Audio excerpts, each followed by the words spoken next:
We're joined today by Reagan Escoda, a student at Northwestern State University of Louisiana. Reagan became a target of liberal cancel culture when she dared to stand up for her Christian values instead of bowing to political correctness. Reagan, please come up and say a few words, please.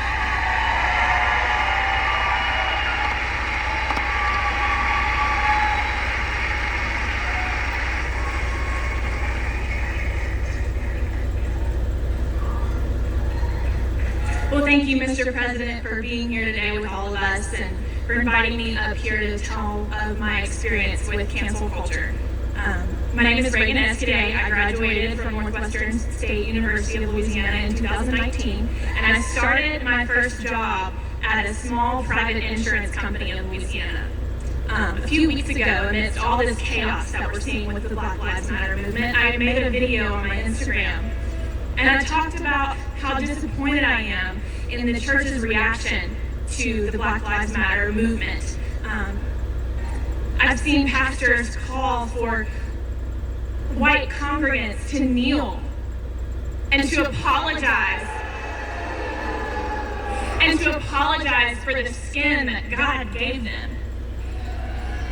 And I addressed these evangelical pastors and leaders and reminded them that racism is a problem in the heart. It is a sin problem that cannot be resolved by any law, protest, or march.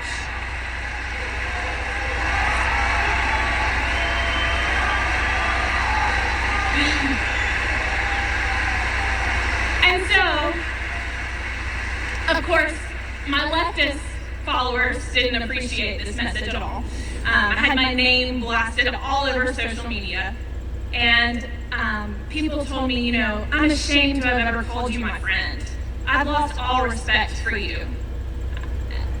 I love y'all. And so, an ex-coworker of mine made a post on Facebook about me, calling me racist and homophobic, and she listed my place of employment and called for people to call my employer and have me fired. There were death threats made to the owners. There were threats to knock down the building. Law enforcement had to get involved. And due to the crazy reaction from the leftist mob, my employer told me that they came to the conclusion that they needed to terminate my employment.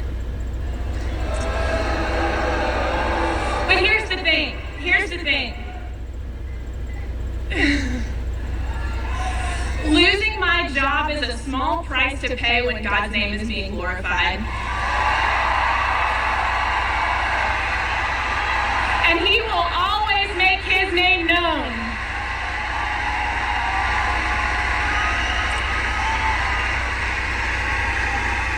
But I share this story with you. I share this story with you because what happened to me is just a small example of something that's happening on a much larger scale in our nation. Aunt Jemima was canceled. And if you didn't know, Nancy Green, the original first Aunt Jemima, she was a picture of the American dream. She was a freed slave who went on to be the face of the pancake syrup that we love and have in our pantries today. She fought for equality, and now the leftist mob is trying to erase her legacy. And might I mention how privileged we are as a nation if our biggest concern is a bottle of pancake syrup?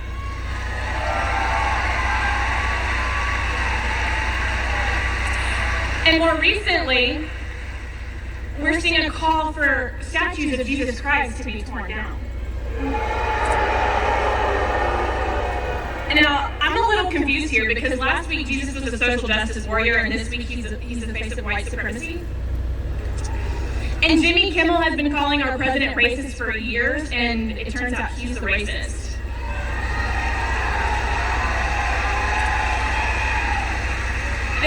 There's governors that are getting away with wearing blackface. That's just sliding under the radar.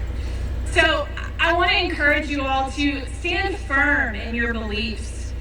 We need truth. We need hard, cold facts and truth now more than we ever have before, and we are so blessed to have a president who stands on the front lines, walks through the fire every day to fight for American freedoms.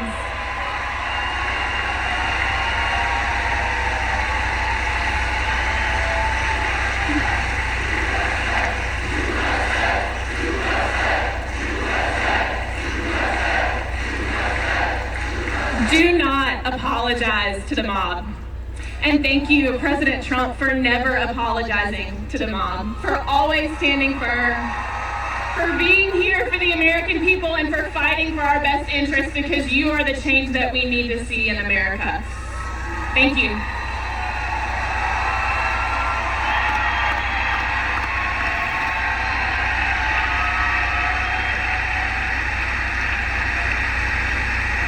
Thank you, Reagan.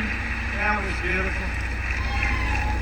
You know, as your story reminds us, Reagan, true courage is defying the left's orthodoxy, not submitting to. We don't submit.